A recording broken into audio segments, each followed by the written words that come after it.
At my stepdaughter's wedding, she walked past me like I was invisible. She did the father-daughter dance with her biological father, thanked him in her speech, and didn't even look at me. I stayed silent the whole event. But when it was over and the guests had left, she came up to me smiling and handed me the bill. I looked at it, looked at her, and just walked away without saying a word. I'm Manuel, 48 years old, and for 10 years, I was a pillar of a family that wasn't mine by blood.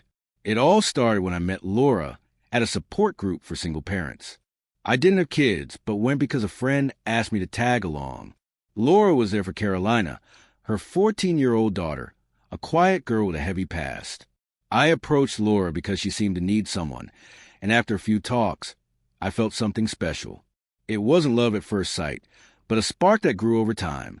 Laura came from a difficult marriage with Sebastian, Carolina's father. He was a mess, robbery, fights, and a temper that landed him in prison when Carolina was 10. Laura didn't talk much about it, but I understood Sebastian wasn't just trouble outside. He had abused her. Carolina didn't know the details. To her, her dad was a hero who'd return someday. I didn't judge her. I just wanted to be there. I didn't plan to be Carolina's father. It happened naturally. I took her to theater rehearsals, helped with math, and when she turned 16, I taught her to drive in my old truck. I still remember when she parked without hitting anything and laughed, saying, "You're better than my science teacher, Pa." That word, Pa, stuck with me.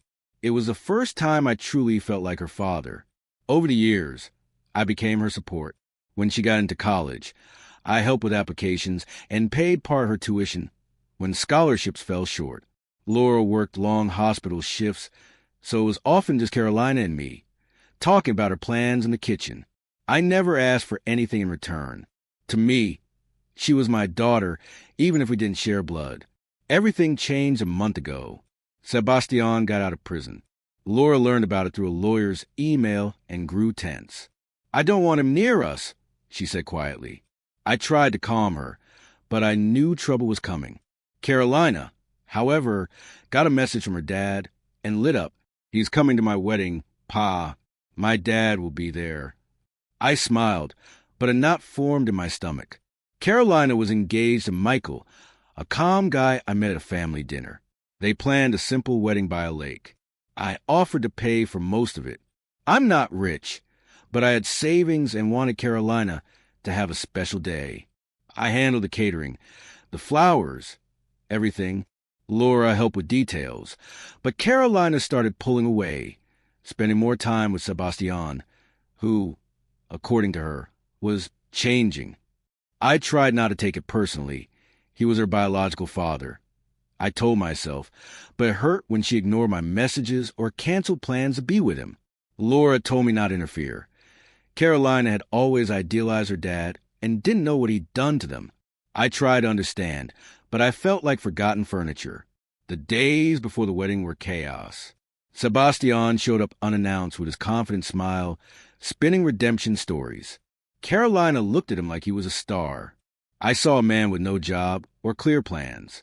Laura grew more nervous, and I tried to keep everything together, finishing the wedding preparations alone to ensure Carolina's day was perfect. The wedding day arrived. I wore a gray suit Carolina had picked, saying it made me look modern. Laura looked beautiful in her blue dress, but her eyes showed worry. The venue was lovely, with white flowers and soft lights. The guests were happy, but when I saw Carolina radiant on Sebastian's arm, something broke inside me. She passed by without looking at me, as if I didn't exist. Then, when she spoke to me about the catering, she didn't say, "Pa." She said, "Manuel." That changed it like a punch. The father-daughter dance was worse. Carolina and Sebastian danced, laughing while the guests clapped. I sat with a lump in my throat. Then came her speech. She thanked her mom, Michael, her friends, and, with shining eyes, said to her dad, "Sebastian, thank you for everything, for coming back, for being here." Not a word about me, not a glance. That Manuel echoed in my head, erasing the years I've been her father in every way but name. I stayed silent all night, smiling when I had to, making a short toast to avoid suspicion, but inside, I was shattered.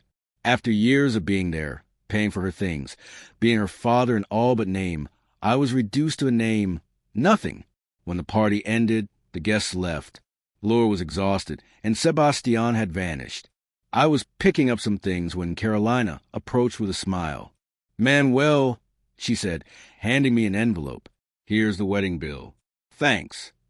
I looked at the envelope, then at her. There was no guilt in her eyes, just calm expectation. That "Manuel" again like a knife. I said nothing, tucked the envelope in my pocket, and drove away. Something broke, not just the money, but the realization that, to Carolina, I was just the one who paid the bills. The pa I cherish had vanished with Sebastian's return.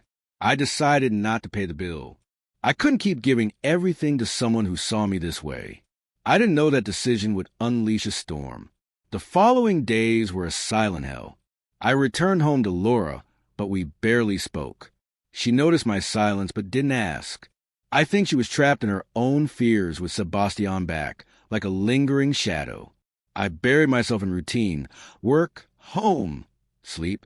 But every time I saw the envelope with the bill on my desk, I felt a pang. It was thousands of dollars, and though I'd said I'd pay, something in me refused. It wasn't the money, it was the principle. A week later, Carolina texted me, "Manuel, we need to talk about the bill. The venue keeps calling." "No, Pa. No, how are you?" Just a cold message, like I was an ATM. I replied, "I'll think about it," and put the phone down. Laura looked at me from the kitchen, but said nothing. She knew I was hurt and perhaps feared what might happen if Sebastian got more involved. Then the pressure started. Sebastian, as if he had a radar for conflict, began texting me. At first, they were almost friendly. "Hey, Manuel, help Carolina with the wedding, man." But they soon turned dark. One night, I got a voicemail. "Don't be selfish. Pay my daughter what you owe her. Don't make me come find you." His tone was cold, with an edge that reminded me why he'd been in prison. I didn't respond, but saved the message. Something told me I'd need evidence. Carolina grew more distant. I saw her a couple of times when she visited Laura. No thanks. No mention of the wedding or why she treated me like a stranger. She only spoke to me when she needed something, a favor, a contact, or the bill. Every Manuel from her mouth was a blow. I wonder where the girl who called me Pa while we planned her college future had gone. One afternoon, while sorting papers in my office, the phone rang. It was the venue's manager. "Sir, the bill is overdue, and if it's not paid soon, we'll take action." I stayed silent for a moment. "Understood," I said and hung up. I wasn't going to pay, but the pressure was weighing on me. Laura, who overheard, sat with me. "Manuel, this is getting out of control. If you don't pay, Carolina will be in a mess." I wanted to explain how I felt, but the words wouldn't come.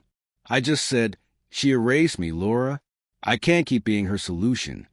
That night, Laura got a call that left her trembling. It was Sebastian. When she hung up, she sat on the couch, pale, grabbing my arm. "Manuel," she said softly, "he yelled at me about the bill, saying it's your responsibility." Her eyes were full of fear. "He's becoming the man he was before." My stomach tightened. I knew what Sebastian had done to her years ago, and hearing this enraged me. I told her to stay calm and not face him alone. Sebastian didn't take long to come for me. One night, he pounded on our door like he wanted to break it down. Laura stayed back, trembling as I opened it. There he was, with his crooked smile and burning eyes. "Pay my daughter, Manuel," he said, his voice low but venomous.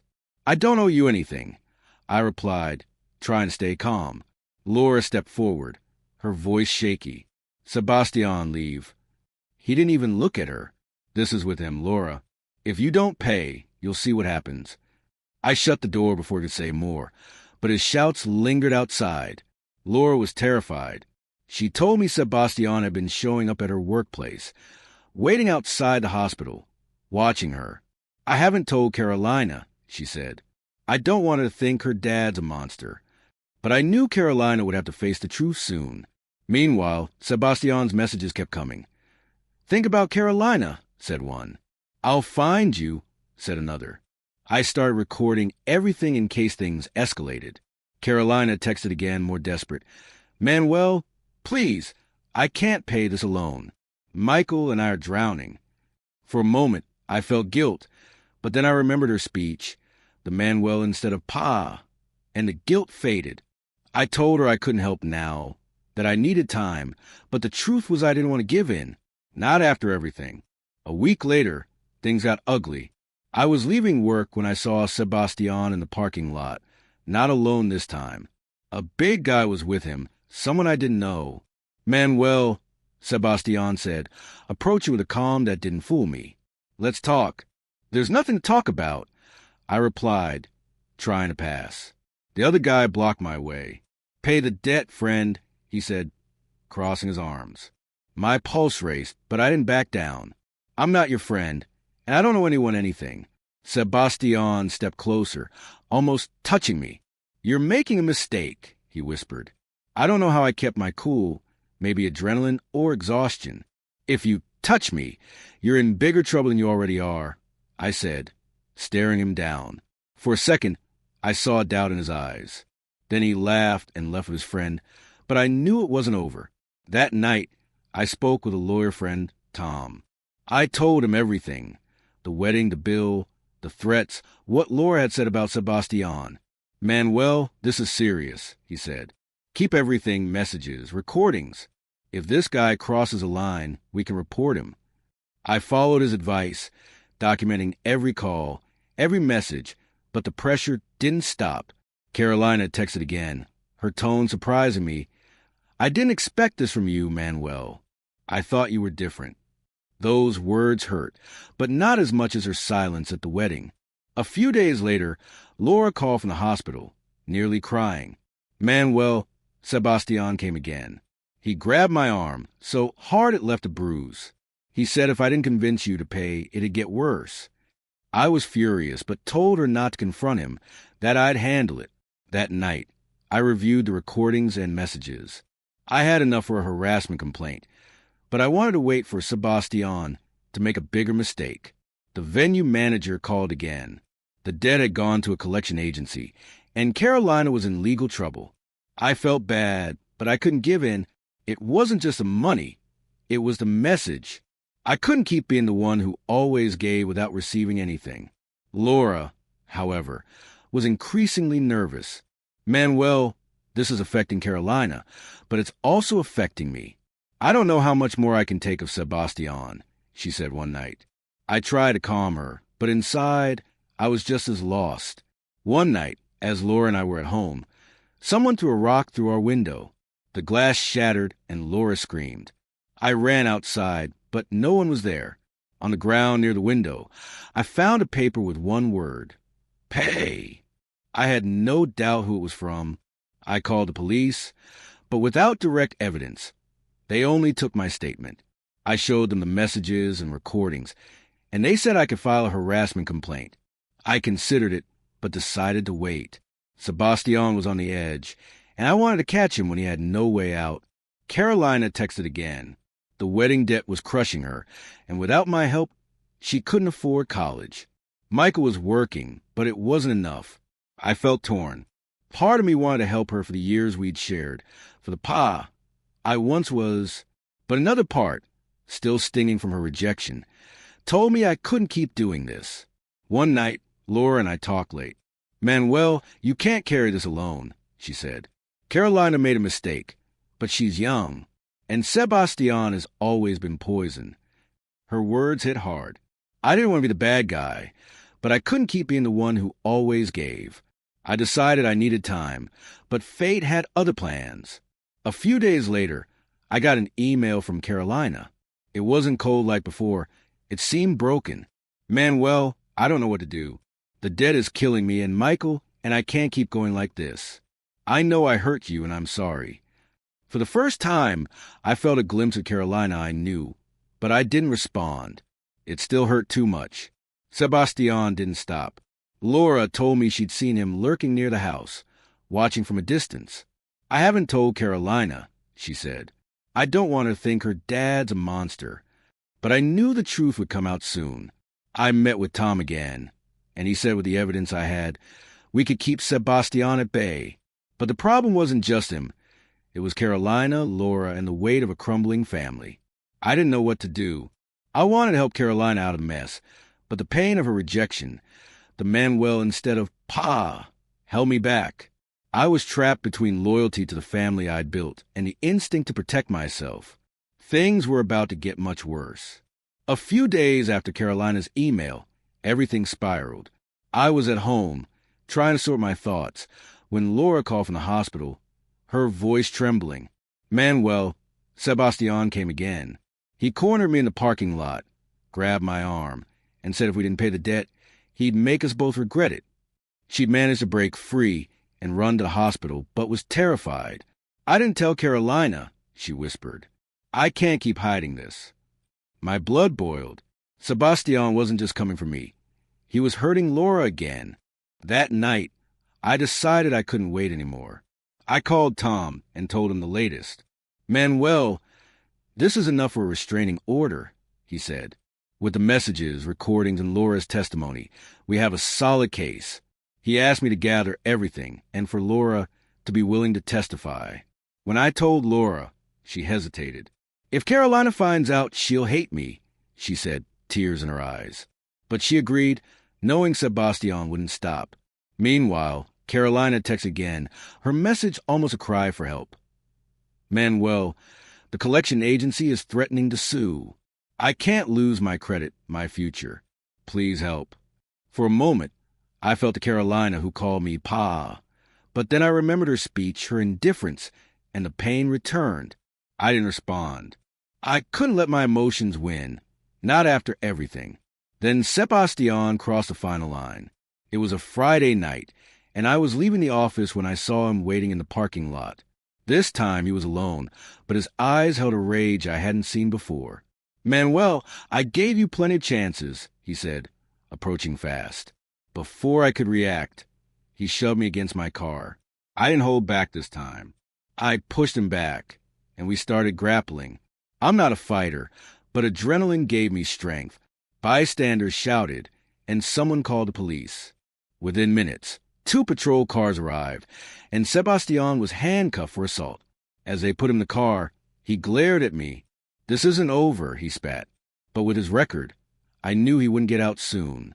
The police took my statement, and I gave them everything, messages, recordings, the prior report about the broken window. Laura, though trembling, gave her testimony about Sebastian's assaults.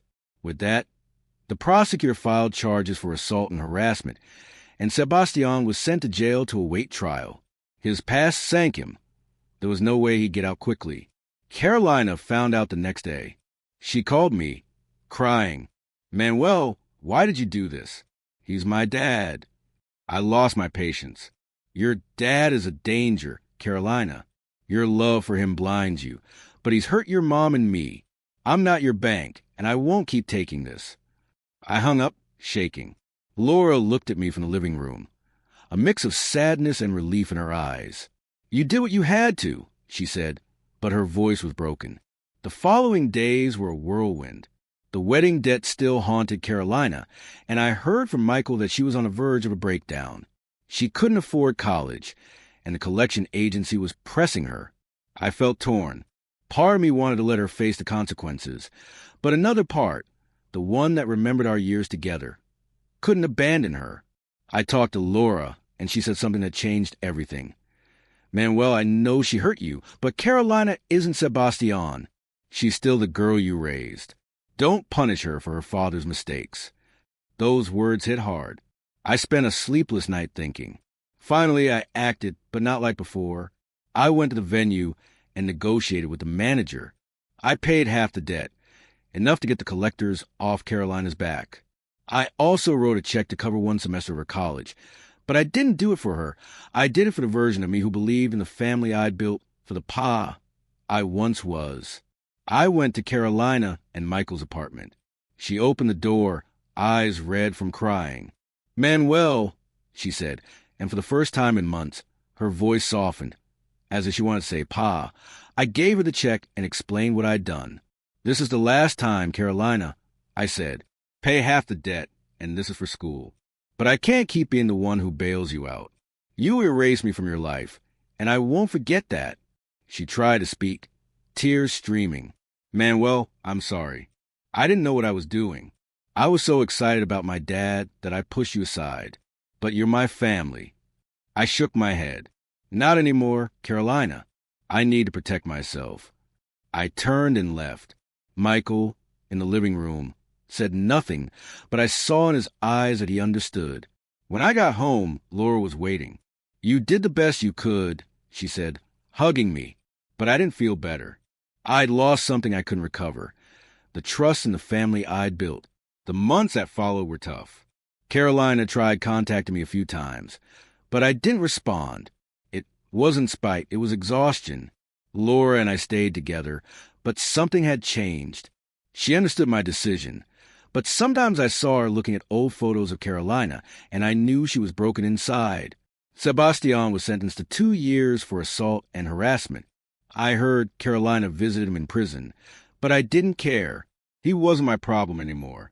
One day, while cleaning my desk, I found a photo of Carolina and me at her high school graduation.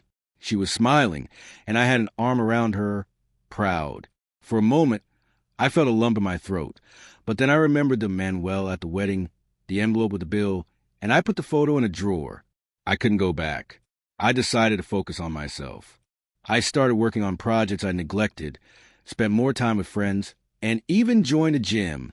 Laura and I talked about moving, maybe to a new place to start fresh. I didn't know if I could ever forgive Carolina, but for now, I needed to let her go. I'd given everything for her, and in the end, I realized the only person who could save me was myself.